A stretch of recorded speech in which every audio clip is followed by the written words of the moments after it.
Well, here's a final voltage check of the Drake AC4 power supply, which I bought, and it was made for a Johnson Ranger. It was modified, so I modified it back to Drake-esque.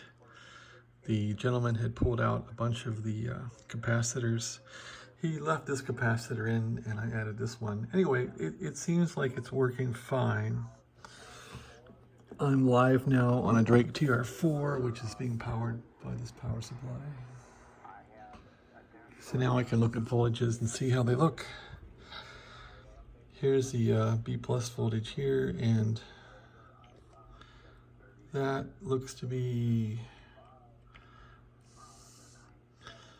250 right smack on the nose, which is good.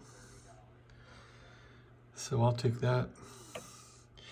Here's a B plus, that's around 620 or so, they say. That's coming in around 666 idle. It's fine.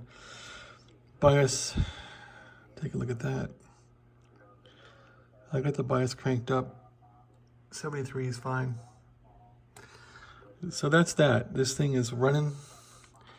I guess I'm not going to muck around with it. It seems like it's drawing some plate current on the transmitter, which means the voltages are acceptable, so that's fine.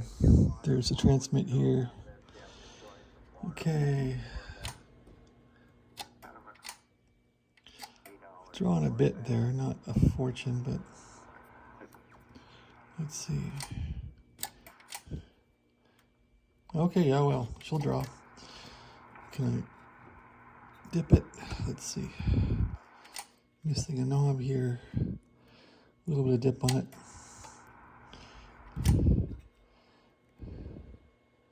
Okay, she'll dip.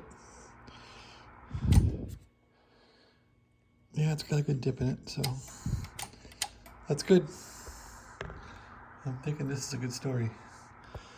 The on-off switch is not wired correctly, so I can't turn it off from here, but that's how the guy wired this thing. He chopped off some of the wires here, so I can't really turn it on and off, but kind of turn it off like that.